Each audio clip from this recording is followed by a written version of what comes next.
नमस्कार दोस्तों, स्वागत है आपके अपने channel maths by Tanwar sir में। अपने आरबीएफ कांस्टेबल के प्रैक्टिस सेट कर देते हैं। आज अपना प्रैक्टिस सेट नंबर है 3।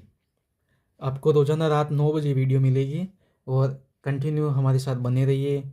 और जो भी क्वेश्चन कराएंगे वो आरआरबी, एलपी, रेलवे, एसएससी जो भी क्वेश्चन आए हुए हैं प्रीवियस ईयर या मोस्ट इम्पोर्टेंट क्वेश्चन है आ सकते हैं वो ही करवाएंगे आपको, जिससे आपका सिलेक्शन हो सके। आज का पहला प्रश्न है, एक चतुर्भुज के कोणों का अनुपात 2:5:7:10 है। चतुर्भुज के सबसे बड़े और सबसे छोटे कोणों के बीच का अंतर ज्ञात कीजिए। आपको पता होगा कि चतुर्भुज के सभी कोणों का योग 360 होता है। ठीक है, अब ये कह रहा है कि 2:5:7:10 दे रखा है। अब इनका योग कितना होता है? 7 7 14 10 24। अपने कह रहे हैं 24 होता है, ये कह रहा है तीन सभी कोणों का योग 360 होता है। तो 360/24। तो ये 24 से एक बार 24, 24 दूना 48, 0 का 0। सॉरी, ये हो गया 24 से एक बार और बच के कितने हैं यहाँ पे 8, 24 पंजा, ठीक है, ये 15 हो गया। फिर यहाँ पे होगा, ये कह रहे हैं कि सबसे बड़े और सबसे छोटे कोणों का भी, सबसे बड़ा है 10 और सबसे छोटा है 2, इन दोनों का अंतर कितना है? 8। 8 × 15, तो 15 8 120। जो राइट आंसर होगा वो ए, एक नंबर होगा अपना।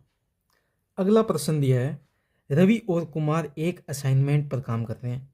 रवि को कंप्यूटर पर 32 पृष्ठ टाइप करने में 6 घंटे लगते हैं, जबकि कुमार को 40 पृष्ठ टाइप करने में 5 घंटे लगते हैं। दोनों अलग अलग कंप्यूटर पे साथ मिलकर टाइप करते हैं। 110 प्रश्नों के असाइनमेंट को टाइप करने में उन्हें कितना समय लगेगा? बहुत इजी सवाल है, ये ALP 2024 में आया प्रश्न है। सबसे पहले कहते हैं रवि। जो रवि है वो 6 घंटे में 32 पृष्ठ टाइप करता है, तो 1 घंटे में कितना करेगा वो? 32/6, तो आप बोलोगे 16 से ही 16/3 पृष्ठ टाइप करेगा। फिर आता है कुमार। कुमार है वो 5 घंटे में 40 पृष्ठ टाइप करता है, तो 1 घंटे में कितने? ये 5 से काट देंगे 8, तो 8 पृष्ठ टाइप करते हैं। अब वो दोनों अलग अलग कंप्यूटर पे साथ मिलकर काम करते हैं, तो 1 घंटे में दोनों कितने काम करेंगे? तो इन दोनों को जोड़ेंगे, 16/3 + 8, तो एलसीएम तो आ जाएगा 3। ठीक है, ये हो गया 8 × 24 और ये 16 का 16, तो कितना? ये हो गया 40/3 पृष्ठ। अब इनको 110 पृष्ठ टाइप करवाने हैं।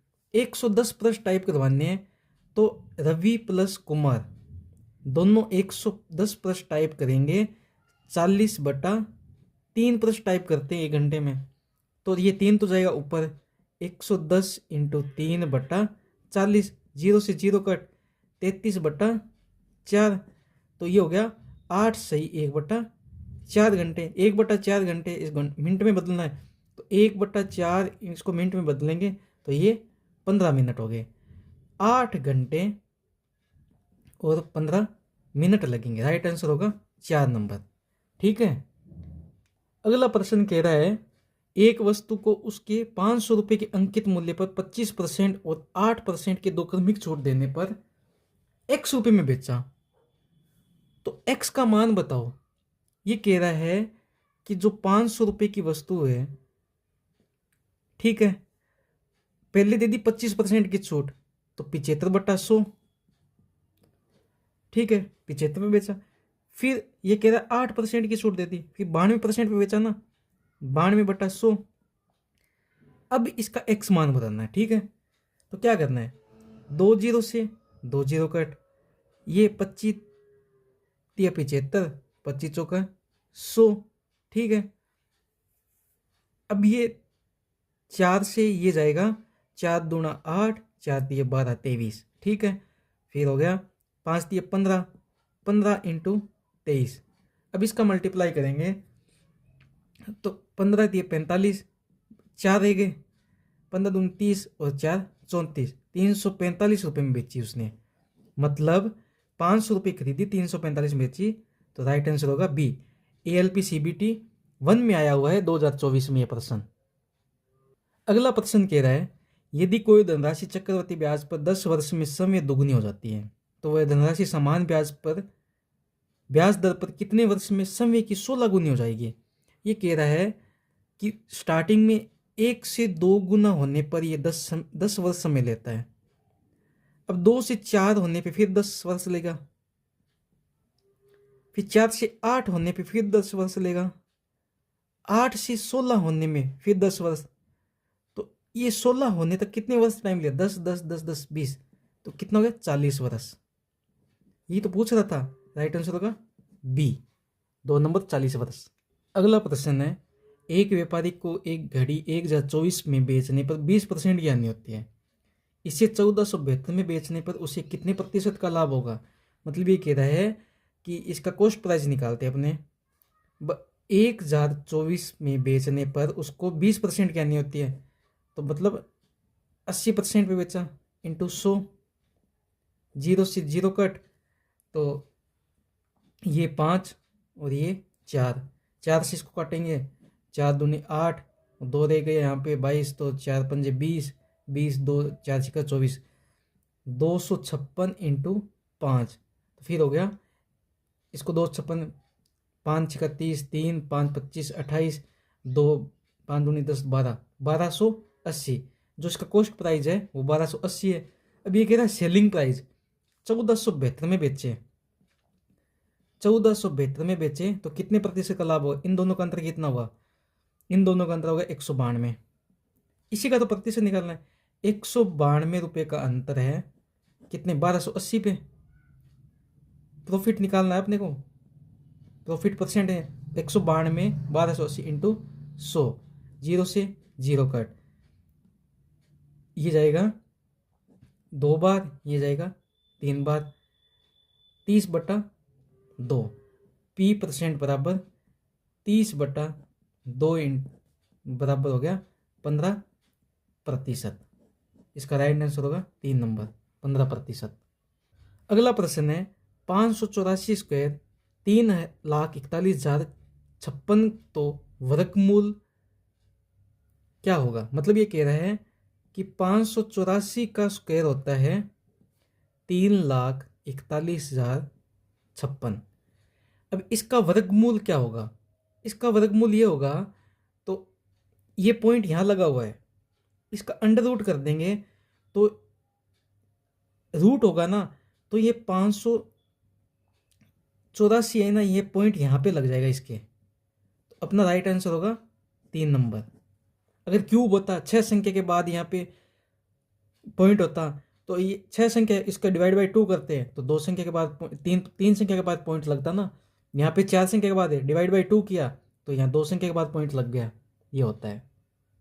अगला प्रश्न है निम्नलिखित व्यंजक को सरल कीजिए, a+2b - c, b - c plus a - c 2b + b²। अब ये कुछ नहीं है, इसको समीकरण को हल ही करना है। a+2b - c, b - c plus a - c 2b + b²। अब कुछ नहीं, इसको a का गुणा किया इससे ab, फिर a का इसके साथ किया -ac, फिर लगाया प्लस, फिर इसका साथ किया 2b², फिर इसके साथ किया माइनस प्लस माइनस 2bc, ठीक है। फिर c का इसका माइनस प्लस माइनस, फिर इसके साथ किया bc, फिर माइनस प्लस c², ये प्लस का निशान आ गया। फिर इसके साथ किया 2ab, फिर इसके साथ 2ab हो गया, फिर इसके साथ मल्टीप्लाई किया प्लस माइनस 2bc + b²। अब कुछ नहीं करना, अब ऑप्शन से अपने इजीली कर सकते हैं। 3b² देखो अपने, 2b², और एक ये बी स्क्वायर प्लस 3b²। अब ये दोनों ऑप्शन होंगे नहीं, अब ये दोनों ऑप्शन है ये करेंगे। चलो अब यहाँ पे देखो +3b, देखो +3b, 2b ये रहा और एक b ये रहा, +3ab हो गया। इसमें भी है, ये रहा +3ab, इसमें भी है। ठीक है, अब दोनों चल रहे हैं। फिर आगे देखो, यहाँ पे देख लो प्लस का c², देखो ये रहा प्लस का c², ये लो जी प्लस का c², ये भी है। इसमें नहीं है प्लस का c², तो ये भी कट राइट होगा। ये 4 नंबर प्लस का c² हो गया।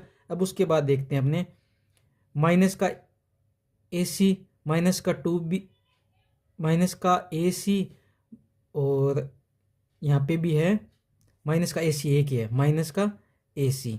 अब देखो क्या बच गया, माइनस का 2bc, माइनस का bc 3bc, और माइनस का 2bc, माइनस का 5bc। ये अपना राइट आंसर होगा। ठीक है, अगला प्रश्न है, एक छात्रावास में 50 छात्र थे। यदि छात्रों की संख्या 10 बढ़ जाती है तो भोजनालय का प्रतिदिन का खर्च 40 रुपये बढ़ जाता है, जबकि प्रत्येक छात्र का औसत खर्च 4 रुपये कम हो जाता है। भोजनालय का प्रतिदिन का प्रारंभिक खर्च क्या था? ये क्वेश्चन करेंगे अपने। सबसे पहले कि माना प्रत्येक छात्र का खर्च मान लेते हैं अपने x रुपये। ठीक है, अब 50 छात्र है तो टोटल खर्चा कितना होगा? टोटल खर्च कितना हो गया? 50x। ठीक है, अब कह रहा है कि प्रतिदिन 40 रुपये बढ़ जाता है, तो नया खर्चा क्या हो गया? नया खर्चा कि 50x + 40 हो गया। अब ये कह रहा है यदि छात्रों की संख्या 10 बढ़ जाती है तो इसके इक्वल करते हैं कि छात्रों की संख्या 10 बढ़ गई तो खर्चा है ना वो 4 रुपये कम हो जाता है। x - 4 ही लिखेंगे ना। अगर 50 थे तो 40 रुपये खर्च बढ़ जाता है, तो छात्रों की संख्या 10 और बढ़ गई तो इसका खर्चा 4 रुपये कम हो जाता है। अब कुछ नहीं करना, इसके समीकरण को सोल्व करना है। 50x + 40 बराबर 60x - 240। ये इधर ले आएंगे, ये इधर ले आएंगे, तो 60x - 50x बराबर 40 + 240 कितने हो गए? तो 10x बराबर 280, तो x बराबर कितना आ गया? 28। अब कुछ नहीं करना, ये x की जगह मान रखना है। तो ये पूछ रहा है प्रारंभिक खर्च, पूछता है प्रारंभिक खर्च कि 50 × x की जगह 28 रख दो, तो 28 × 0 0, 28 × 5 = 140, तो टोटल खर्च कितना हो गया? 1400। इसका राइट आंसर होगा बी नंबर। अगला प्रश्न है, जब एक छात्रावास में 35 छात्र थे, यदि छात्रों की संख्या 7 बढ़ जाती है तो भोजनालय खर्च 42 रुपये प्रतिदिन बढ़ जाता है, जबकि प्रति व्यक्ति औसत खर्च 1 रुपये कम हो जाता है। भोजनालय का प्रारंभिक कुल खर्च कितना? लास्ट क्वेश्चन क्या सेम वही क्वेश्चन है कि प्रत्येक छात्र का खर्च x मान लिया। ठीक है, तो टोटल खर्च कितना होगा? 35 छात्र है तो 35x होगा। अब नया खर्चा क्या होगा? नया खर्चा आप बोलोगे कि 35x तो है ही, उसमें 42 रुपये प्रतिदिन बढ़ जाता है। अब कह रहे हैं 35 छात्र थे, 7 छात्र और आ गए, तो कितना हो गया? 42 छात्र, तो 1 रुपये कम हो जाता है। x तो खर्च हो रहा है, उसमें 1 रुपये कम हो गया, तो 35x + 42, 42x - 42, ये भी इधर लाएंगे 42, 35x - 42x बराबर 42 माइनस के 42 और माइनस के 42, ये कितना हो गया? 7x माइनस के और माइनस के 84, तो x कटेंगे, ये x बराबर कितना हो गया? 12। तो ये x का मान यहाँ पे रखेंगे 35 की जगह। ठीक है, तो ये पूछ रहा है प्रारंभिक खर्चा। प्रारंभिक खर्चा हो गया कि 35 × 12, 12 × 5 = 60, 0 6 बच गए, 12 दूनी 36, 36 और 6 42, तो जो प्रारंभिक खर्चा था वो 420 रुपये, राइट आंसर होगा डी। अगला कह रहा है प्रश्न, 2420 रुपये की राशि ए बी सी में इस प्रकार वितरित की गई, ए अनुपात बी 5:4 है, बी और सी का 9/10 है, तो बताइए सी को क्या मिला। तो ए अनुपात बी दे रखा है 5:4 और बी अनुपात सी 9/10 है, तो बी बटा सी 9/10 जो सामने वही लिखेंगे ना, तो ये बी का क्या है 9 और सी का कितना है 10। कुछ नहीं करना, यहाँ खाली जगह है, जो पास वाली संख्या वो लिख देंगे और इधर पास वाली संख्या ये, इसका मल्टीप्लाई है 9×5 = 45 इंटू 9×6 = 36, 9×4 = 36, 40। ठीक है, ये टोटल कितना है एक और ये हो गया 8 12 121 आर, और अपने कह रहे हैं 121 आर बराबर ये कह रहा है 2420 रुपये है, तो एक आर बराबर कितना हो गया, एक आर बराबर हो गया 20 रुपये। ठीक है, ये कह रहा है सी का क्या मिला, तो सी को क्या मिला 40 आर, तो 40 आर का मान कितना है 20, तो 800 रुपये मिले सी को, राइट आंसर होगा बी नंबर। ठीक है, अगला प्रश्न है, एक व्यक्ति ने अपनी जायदाद को इस प्रकार विभाजित किया कि उसके पुत्र व पुत्री तथा पुत्री व पत्नी की प्राप्त जायदाद का अनुपात 3:1 है। यदि उसकी पत्नी को उसके पुत्र से 10,000 रुपये कम मिलते हैं तो उस व्यक्ति की कुल जायदाद रुपये ज्ञात कीजिए। मतलब एक तरफ है पुत्र अनुपात पुत्री अनुपात पत्नी, पुत्र पुत्री का अनुपात 3:1 है और पुत्री पत्नी का अनुपात 3:1 है। लगाओ यहाँ पे 1, यहाँ पे लिखो 3, 3 × 9 3 और ये 1, टोटल कितनी जायदाद है 13 आर। और ये कह रहा है पत्नी को उसके पुत्र से 10,000 रुपये, पत्नी को यहाँ पे मिले 8 आर का अंतर है, और अब ये कह रहा है कि 10,000 रुपये कम मिले, तो 1 आर बराबर कितना हो गया 10,000/8, 8 एकम 8, यहाँ बच के 2, 8 दूनी 16, 4 8 पंजे 40, 1250 रुपये। ठीक है, तो व्यक्ति की कुल जायदाद कितनी थी, कुल जायदाद यहाँ पे 13 आर, 13 × 1250 से मल्टीप्लाई करेंगे तो ये हो गया 0, 13 पंजे 70, फिर 0,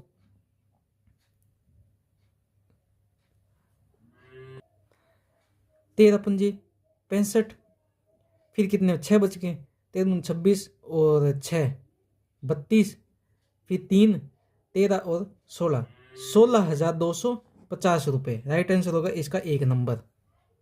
अगला प्रश्न है, चावल के मूल्य में 25% की वृद्धि होने के कारण कोई खरीदार 400 रुपये में 4 किलो चावल कम खरीद पाता है, तो चावल के मूल कीमत और बढ़ी हुई कीमत का अंतर ज्ञात कीजिए। ये कह रहा है कि 25% की वृद्धि हो गई, अब जो पहले 100 थी अब 125 हो गई, जो रेट है वो 4:5 में हो गया। क्वांटिटी इसका उल्टा होता है, मतलब 5 यहाँ ले आएंगे 4 ये, कभी भी हो अगर रेट दिया हो क्वांटिटी नहीं हो तो ये उल्टा कर लेंगे। ठीक है, अब ये कह रहा है इन दोनों का अंतर कितना है 1, पहले 5 मिलती थी अब 4 मिलने लग गई, 1 बराबर कितना है, ये कह रहा है कि 4 kg कम मिलता है, 1 बराबर 4 kg, तो पहले लेता था इसका मल्टीप्लाई करेंगे 4 से 20 kg, अब कितने मिलने लग गया इंटू 4 16 kg। ठीक है, ओरिजिनल कीमत इसकी, ओरिजिनल रेट है 400 रुपये में, वो 20 किलो लेके जाता था, 400 रुपये में 20 किलो, तो उसकी रेट थी 20 रुपये, अब वो 400 रुपये में 16 किलो ही लेके जाता है, 400 रुपये में 16 किलो, तो 16 दूनी 32, 5 16 पंजे 80, 25 रुपये। ठीक है, इन दोनों का अंतर बताना था, वो है 5 रुपये, राइट आंसर होगा ये। मतलब रेट था 4, पहले 4 था फिर 5 हो गया, क्वांटिटी 5 से 4 देने लग गया, तो ये कह रहे 4 किलो कम देता है चावल, तो 1 बराबर 4 किलो, तो पहले 20 किलो देता था तो अब 16 किलो ही देता है, कि 400 रुपये में पहले 20 किलो लेके जाता था, अब 400 रुपये में 16 किलो लेके जाता है। इन दोनों का अंतर कितना है? 5 रुपये। ये बताना था। अगला प्रश्न है, सेब के दामों में 20% की कमी होने की वजह से अब तक व्यक्ति 55 रुपये में 2 दर्जन सेब अधिक पाता था। तो सेब का घटा हुआ मूल्य कितने रुपए दर्जन है? तो इसमें कुछ नहीं करना, पहले 100 रुपये में खरीदता था, 20% की हानि तो मतलब 80 हो गया, मतलब 5 से 4 हो गया उसका रेट। अब ये क्वांटिटी है, इसका उल्टा लिखना है, 4 से 5। ठीक है, अब इसका अंतर कितना है? एक आर बराबर, ये कह रहा है कि 2 दर्जन सेब अधिक पाता है। एक आर बराबर 2 दर्जन। ठीक है, अपने इस पूछा घटा हुआ मूल्य, तो घटा हुआ मूल्य ये है ना, तो 2 दर्जन 5 इंटू 2 10 दर्जन। ठीक है, घटा हुआ मूल्य 10 दर्जन। ये कह रहा 55 रुपये में 2 दर्जन, मतलब इसका घटा हुआ मूल्य,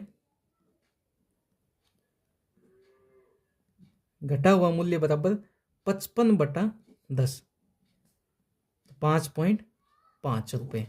राइट आंसर होगा बी। ठीक है, अगला प्रश्न दिया हुआ अपने को, एक दुकानदार किसी वस्तु के अंकित मूल्य पर 10% की छूट देने के बजाय 12% का लाभ कमाता है। तदनुसार पुस्तक के क्रय मूल्य तथा अंकित मूल्य का अनुपात बताओ। अब आपको पता है कि सीपी अनुपात एमआरपी। अब कॉस्ट प्राइस वो होता है कि 100 रुपये में दिया गया डिस्काउंट, और एमआरपी वो होता है 100 रुपये प्लस प्रॉफिट। ठीक है, अब 100 रुपये में 10% का डिस्काउंट दे दिया, और इसमें प्रॉफिट कि 100 रुपये में प्लस 12% का प्रॉफिट हो गया। ये 90/112, तो ये 45, और ये हो गया 56। ये तो पूछा था 45/56। Right answer A. अगला प्रश्न दिया है, किसी रेडियो का अंकित मूल्य 480 रुपये, दुकानदार इस पर 10% छूट देने के बावजूद 8% का मुनाफा कमाता है। यदि कोई छूट नहीं दी जाए तो उसे कितने प्रतिशत का लाभ होगा? अगर यहाँ पे अपने को लाभ पूछ लिया तो ये 480 से भी कर सकते हैं और डायरेक्ट भी कर सकते हैं। इसको अपने डायरेक्ट कैसे कर सकते हैं? इसको अपने कि अभी बताया था सीपी और एमआरपी में कि सीपी होता है 100 माइनस डिस्काउंट, एमआरपी होता है 100 प्लस प्रॉफिट। अब ठीक है, अब यहाँ पे 10% की छूट दे दी, 100 माइनस 10 90, 8% का मुनाफा, 100 प्लस 8 108। इसको काटेंगे, 18 पंजे 90, 18 छिकी 108, मतलब एक का लाभ हुआ किस पे? 5 पे, इंटू 100, तो कितना? 20%। अगर आप 480 का भी यूज करते हैं ना तो ये 20% ही आता। राइट आंसर होगा सी। अगला प्रश्न दिया हुआ है, एक पात्र में 24 लीटर दूध, इसमें 18 लीटर दूध निकालकर उसके स्थान पे उतना ही पानी भर दिया जाता है। यह प्रक्रिया एक बार और दोहराई जाती है, तब बताइए कि ऐसी दो प्रक्रियाओं के बाद पात्र में दूध की मात्रा कितनी रह गई? अब प्रश्न ये कह रहा है कि 54 लीटर मिश्रण है। ठीक है, अब ये कह रहा है कि 18 लीटर दूध निकाल दिया, 54 में से 18 लीटर दूध निकाल दो और वापिस उतना ही पानी मिला के मिश्रण कर दिया, ये 54 कर दिया वापिस मिश्रण। ठीक है, पानी मिला के। अब ये कह रहा है कि एक बार और प्रक्रिया दो है, अगर 3 बार 4 बार जितनी बार बोले उतनी बार अपने को करते जाना है, करना कुछ ही नहीं है, यही करना है। तो यहाँ पे कितना? 18 लीटर निकाल दिया, बचा कितना? 36, 36/54, 54 से 54 घट, और 18 रहती है, 18 दूनी 36, 18 रहती है 54। यहाँ कितना? 36 इंटू 2/3, 3 से ये 12, तो यह 24 लीटर दूध है। ठीक है, दूध की मात्रा कितनी? 24 लीटर। राइट आंसर होगा सी। अगर ये पूछ ले कि पानी की मात्रा बताओ, पानी की मात्रा कुछ नहीं करना, 54 लीटर मिश्रण था, 24 लीटर दूध था, बचा क्या?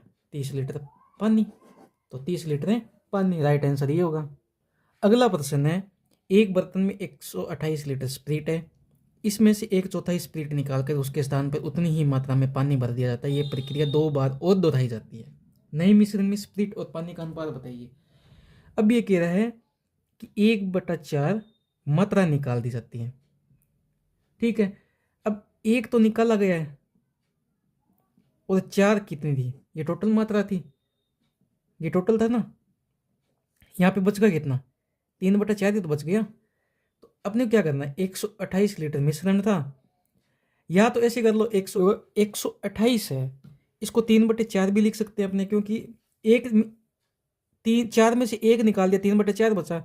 या फिर अपने ऐसे कर सकते हैं कि भाई 128 में से 1/4 हिस्सा निकालेंगे, 128 का 1/4 हिस्सा हो गया 32, वैसे निकाल के करेंगे, लास्ट में आएगा तो यही रेशियो ना। तो यहाँ लिख लेते हैं 3/4। ये प्रक्रिया 2 बार दोहराई जाती है, 3/4 इंटू 3/4। ठीक है, अब 4 4 चौका 16, 16 64, 64 इंटू 2, 128, 3 3 9, 9 3 27, 27 दूना 54। अब ये कह रहा 54 लीटर तो हो गया स्प्रिट। ठीक है, इसमें पानी की मात्रा कितनी हो गई कि 128 में से 54 घटा देंगे तो कितना हो गया, 74 लीटर पानी। और स्प्रिट और वाटर का रेशियो पूछा है अपने को, स्प्रिट कितनी है 54 और वाटर कितना है 74, ये 2 से 27 और ये हो गया 3 और 7 37, 27:37, राइट आंसर होगा बी। अगला प्रश्न है, ए और बी अलग अलग किसी काम को क्रम से 20 दिन और 15 दिन में पूरा कर सकते हैं। उन्होंने 6 दिन मिलकर काम किया और उसके बाद बी के स्थान पे सी को लगा दिया। यदि काम अगले 4 दिन में पूरा हो गया तो अकेला सी उस कार्य को कितने दिन में पूरा करेगा। अभी कुछ नहीं करना कि ए है वो काम करता है 20 दिन में और बी करता है 15 दिन में, इन दोनों का एलसीएम लिया कितना, 60 काम टोटल। ए तो करता है 3 काम एक दिन में और बी करता है 4 काम एक दिन में। ठीक है, फिर क्या करना है, टोटल काम कितना है 7 होता है एक दिन में। अब ये कहता है ए प्लस बी 6 दिन काम करते हैं, मतलब 6 दिन काम करते हैं, एक दिन में 7 काम होता है तो 6 काम किया, टोटल कितना होगा 42 काम। अब शेष काम कितना रह गया, शेष काम है 60 माइनस 42, 18 काम। अब आगे सी को लगा दिया, यदि अगले काम अगले दिन 4 दिन में पूरा होता है, 4 दिन में मतलब इसमें ए भी तो काम करेगा ना, ए प्लस सी काम करेंगे, ए प्लस सी, तो सी काम करेगा, सी का काम है 3 इंटू 4 दिन लगातार 4 करेगा, 12 काम किया सी ए ने, तो इसमें से 12 घटा देंगे तो बचा कितना शेष काम, शेष बता 6, 6 बच गया शेष काम। तो सी करता है 6 काम 4 दिन में, सी करता है 6 काम 4 दिन में। अब यहाँ पे क्या हुआ कि 6 काम करता है वो 4 दिन में, तो यहाँ पे टोटल क्या हुआ कि 6 ये रहे दिन और 4 दिन ये रहे 10 दिन, तो 10 इससे मल्टीप्लाई करें तो 60 काम सी करेगा, इंटू 10 से कर देंगे 40 दिन में, मतलब सी को 60 काम करना है ना, तो वो 40 दिन में सी करेगा, तो राइट आंसर होगा बी। अगला प्रश्न है, ए और बी एक कार्य को 20 दिन और 25 दिनों में समाप्त कर सकते हैं। दोनों मिलकर 5 दिन काम साथ किया, उसके बाद ए के स्थान पे सी जुट गया, उसके 10 दिन बाद उसका काम समाप्त होता है। सी अकेले संपूर्ण काम को कितने दिन में, लास्ट क्वेश्चन किया वैसे क्वेश्चन है, ए काम करता है 20 दिन में और बी करता है 25 दिन में, इन दोनों का एलसीएम कितना है 100, और ए की क्षमता है 5, बी की क्षमता है 4, टोटल काम किया 9, दोनों मिलकर 5 दिन में करते हैं, ए प्लस बी 5 दिन करते हैं, टोटल काम किया 45 काम किया, तो शेष काम कितना बच गया, शेष काम 55, 100 में से 45 घटाएंगे तो 55 ही ना, शेष काम बच गया 55। अब ए के स्थान पे सी आ गया तो बी भी तो करेगा ना, बी काम करता है, ये 10 दिन में होता है, 10 इंटू 4 40 काम तो कर दिया बी ने सी के साथ मिलकर, तो शेष काम बच गया 15। अब कह रहा है कि सी है ना, जो शेष सी करता है कि 15 काम करता है 10 दिन में। अब ठीक है, अब इसका 15 और 100 का कोई कॉम्बिनेशन नहीं है, तो इसको क्या करेंगे, तो एक काम करता है वो 10/15 15 दिन में सी, तो ये हो गया 2/3 काम करता है एक दिन में। तो 2/3 तो 100 काम करवाना है, टोटल काम करवाना है ना, टोटल काम करवाना है। तो 2/3 इंटू 100, तो 200/3, 200/3 को गया 2 3 6 18, 18 फिर 3 6 18, 2/3, 66 से 2/3 दिन लगेंगे उसको सी को काम करने में पूरा। अगला है प्रश्न की, यदि एक बेलन की त्रिज्या और ऊंचाई 7 सेंटीमीटर 5 सेंटीमीटर, तो बेलन का संपूर्ण पृष्ठ का क्षेत्रफल, तो बेलन का संपूर्ण पृष्ठ का क्षेत्रफल का फॉर्मूला होता है 2πr h प्लस आर। कुछ नहीं करना, इसमें मान पुट करना है। 2 पाई का 22/7, आर कितना दिया हुआ है 7, एच कितना दिया हुआ है 5, फिर आर कितना है 7, 7 से 7 कट, 22×44 इंटू 12, ठीक है। 12 12 चौक 48, 8 बच गए कितने 4, 48 और 4 52 सेंटीमीटर स्क्वायर। ये राइट आंसर है, इजी सा सवाल था ये। अगला प्रश्न दिया हुआ है, यदि दो बेलनों के आधार की त्रिज्याओं का अनुपात 5:3 है, उनकी ऊंचाइयों का अनुपात 4:3 है, तो आयतनों का अनुपात बताओ। अब बेलन के आयतन का अनुपात, आयतन का सूत्र V बराबर पाई आर स्क्वायर एच होता है, ठीक है। इसमें त्रिज्या दे दी R1/R2 कितना दे दिया 5/3, हाइट दे दी H1/H2 4/3। कुछ नहीं, आयतन निकालना है V1/V2 पाई R1 स्क्वायर H1 पाई R2 स्क्वायर H2, पाई से पाई कैंसिल, बस होल स्क्वायर लगा देंगे यहाँ पे, R1/R2 के होल स्क्वायर इंटू H1/H2, ठीक है। इसमें मान पुट करना है। R1 कितना दिया हुआ है 5, 5 का स्क्वायर 25, R2 3 का स्क्वायर 9 इंटू 4/3, 25 चौका 100, 100/27। पूछा क्या है आयतनों का अनुपात, तो V1/V2 100/27, ये राइट आंसर होगा बी नंबर। अगला प्रश्न है, एक निश्चित धनराशि 10% वार्षिक दर से 2 वर्ष के लिए चक्रवृद्धि और साधारण ब्याज का अंतर 300 रुपये है, तो वह धनराशि ज्ञात कीजिए। अब इसमें कुछ नहीं करना, 2 वर्ष है, 2 वर्ष अगर CI और SI का अंतर दे रखा है तो उसका फॉर्मूला होता है डिफरेंस बराबर P इंटू R/100 की होल स्क्वायर। अपने अंतर दे रखा है साधारण और CI और SI का कितना है 300, P ज्ञात करना है, R दे रखा है 10 इंटू 10, 100 इंटू 100, 100 इंटू 100 क्यों लिखा है, होल स्क्वायर लगा है, ये 100 से 100 कट हो गया, P बराबर 300 इंटू 100, तो 4 0 लगा दो, ये ना उत्तर, राइट आंसर सी नंबर। अगला प्रश्न दिया हुआ है, किसी धनराशि 5% वार्षिक दर से 3 वर्ष के चक्रवृद्धि और साधारण ब्याज का अंतर 122 है। अब आपको पता है कि 3 वर्ष का CI और SI का अंतर का फॉर्मूला होता है कि D बराबर P R/100 की होल स्क्वायर, फिर दे दे तीसरा वर्ष ऐड करने के लिए 300 प्लस R/100 ही करना है, और कुछ भी नहीं करना इसमें। अब D दे रखा है 122, ठीक है, P अपने ज्ञात करना है, R दे रखा है 5 इंटू 5/100 इंटू 100। अब 300 और प्लस 5 करेंगे 305/100, ठीक है। ये 5 से 25, ये 4 बार गया, और 61 से ये 5 बार जाएगा, 61 से ये 2 बार जाएगा, ठीक है, और ये जाएगा 2 बार। अब क्या हुआ कि P बराबर,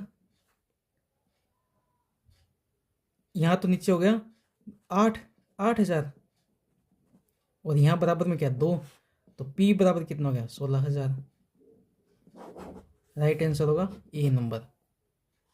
अगला प्रश्न है, बिंदु A और B राजमार्ग 100 किलोमीटर दूरी पर है।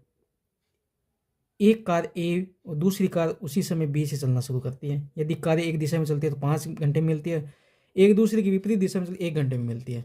अब एक मान लेते हैं कार फास्ट, एक कार मान लेते हैं स्लो।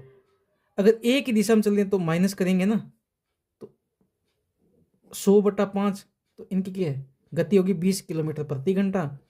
एक फास्ट प्लस स्लो, विपरीत दिशा में प्लस लिखाएंगे, 100/1 तो क्या है 100 किलोमीटर प्रति घंटा। तेज चलने वाली कार की चाल बताओ, फास्ट की बतानी है, तो फास्ट प्लस प्लस है 100 प्लस 20/2, 120/2 क्या हो गया 60 किलोमीटर प्रति घंटा। राइट आंसर होगा सी नंबर। अगला प्रश्न है, दो रेलगाड़ी दो स्टेशन ए और बी एक दूसरे से क्रम से 50 किलोमीटर 60 किलोमीटर प्रति घंटा की चाल से चलती है। जब एक दूसरे से मिलती है तो दूसरी रेलगाड़ी पहली रेलगाड़ी से 120 किलोमीटर अधिक चल चुकी है। ए और बी के बीच की दूरी बताओ। अब जैसे मान लो ये ए रेलगाड़ी है और ये बी रेलगाड़ी है, ये चलती है 50 किलोमीटर प्रति घंटा और ये चलती है 60 किलोमीटर प्रति घंटा। ये इससे 10 किलोमीटर एक्स्ट्रा चल रही है ना, 10 किलोमीटर एक्स्ट्रा चल रही है, ठीक है। अब 120 किलोमीटर अधिक चल चुकी है, 120 किलोमीटर एक्स्ट्रा में, ठीक है। अब समय है 120 किलोमीटर अधिक चल गई और 10 घंटे, ठीक है। तो ये क्या हुआ 12 घंटे निकल गए। 120 किलोमीटर अधिक चलिए 10 किलोमीटर अधिकतर है, 12 घंटे निकल गए। अब दूरी निकालनी है, अब इन दोनों की दूरी जुड़ेगी 110 किलोमीटर प्रति घंटा। दूरी क्या होता है speed into time, S into T, speed into time. Speed क्या है 110, टाइम क्या है 12 घंटे, तो 0 12 का 2 और 12 1 13, 1320 किलोमीटर। राइट आंसर होगा सी नंबर।